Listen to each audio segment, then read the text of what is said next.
menyampaikan saksi Edicat yang mana memang tadi sidangnya agak sedikit serusi, agak berdebat dengan majelis hakim karena memang kami tahu bahwa klien kami memang salah. Ya, PMH-nya memang terbukti, namun kami selaku kuasa hukum harus bisa menyampaikan kepada majelis hakim dalam pemeriksaan ini saksi Edicat tentunya ya. Selain saksi Edicat kan harus dikuatkan dengan alat bukti saya. Kenapa saya menyampaikan saksi Edicat kan tidak hanya lisan, namun ada bukti tertulisnya. Nah tadi memang kami sempat untuk alat bukti kami ditolak, namun kami tetap menyampaikan bahwa akan kami sampaikan di pledoi kami sebagai lampiran. Dan pada saat saksi Edicat, alhamdulillah saksi kami diterima oleh Yang Mulia. Karena memang ini sedikit ada masalah keluarga gitu ya. Jadi otomatis orang lain pun juga nggak tahu. Saksi ini sangat penting sekali bagi kami karena ada akibat, tentu ada sebabnya.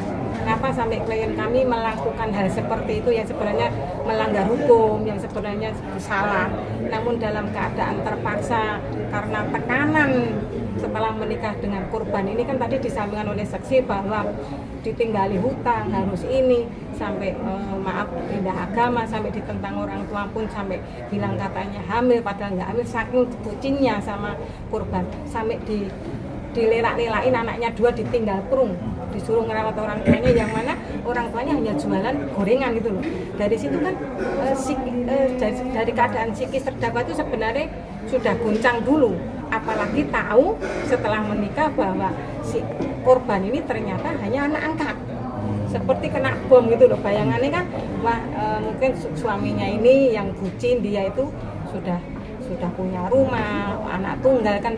Nah setelah tahu bahwa setelah menikah itu korban penyataannya anak angkat, mungkin sedikit ada rasa kecewa. Tapi kecewa itu sebenarnya nggak masalah bagi klien kami. Yang penting jangan dicerai gitu loh ya. Hidup bersama, setelah dibantu ketemu dengan orang tua tunggalnya, harapannya itu ya nanti kembali ke mana? Ke Bali, bareng, kerja bareng.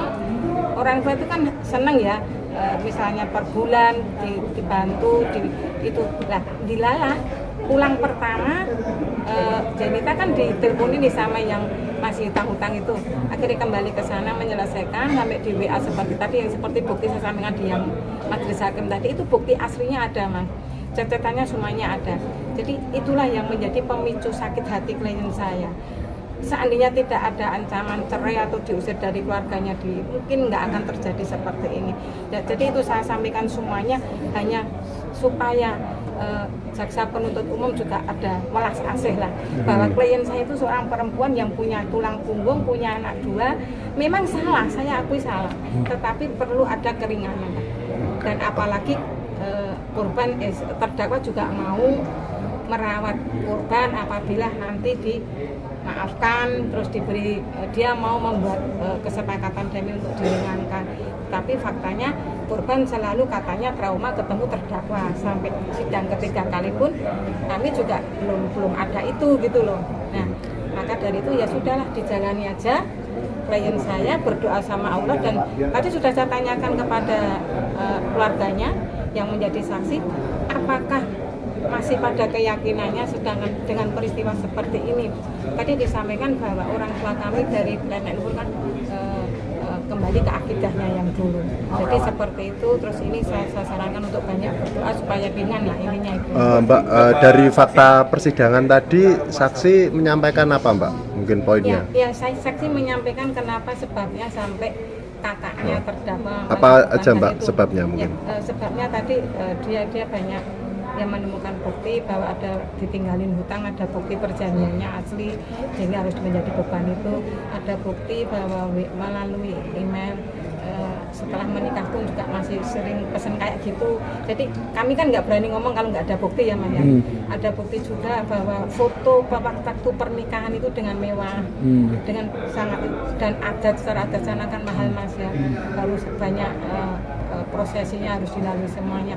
Secara agama Hindu istri saya memang sudah sah ya secara adat sana ya. Jadi seperti itu. Jadi menyampaikan bahwa kenapa sampai melakukan itu ya sebab-sebab psikisnya sudah terhantam dengan akan dicerai itu dan diusir, itu sakit hatinya seperti itu. Dan kami tidak saya akhirnya baru kedua saya membuat itu untuk membantu itu untuk restitusi karena kerugian itu memang sangat banyak, dalam arti dia cacat seumur hidup, terus materialnya itu habis 50-an juta. Jadi kita itu perlu membantu korban semaksimal mungkin biar nanti sama-sama impas. Saya kira cukup. Untuk tadi saran dari hakim untuk pengajuannya nanti harus koordinasi dengan jaksa, dan ini sebenarnya ranahnya LPSK untuk pengajuan itu. Dan ada aturannya seperti itu, nanti seperti apa nanti? Nanti kita sudah membuat surat untuk ke LPSK, namun demikian ini harus memang selesai dulu. Nanti kita buatnya dengan perdata. Itu bisa. Jadi ketika putusan sudah selesai, nanti LPSK saya kirim karena waktunya kan 6 bulan sebetulnya, tidak 3 bulan. 6 bulan itu bisa diterima oleh LPSK, baru nanti restitusinya bisa dilanjutkan. Jadi rencananya langkah hukum perdata akan dilakukan untuk Ditumpuk, ganti rugi itu. Ya.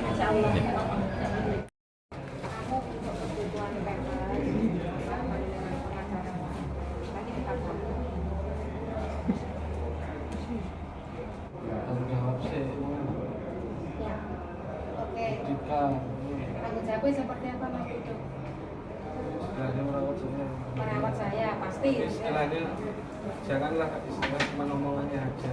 Merawat ya, merawat. Kan masih istrimu,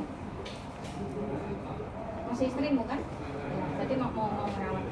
Terus selain apa? Ini kan ketemu gini tadi. Ini kan pakai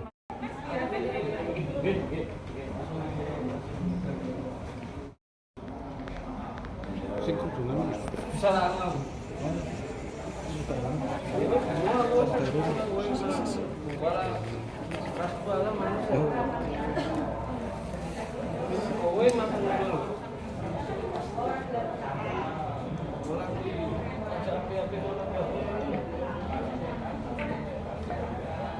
Calanan sopo sing degel atine aku tuh.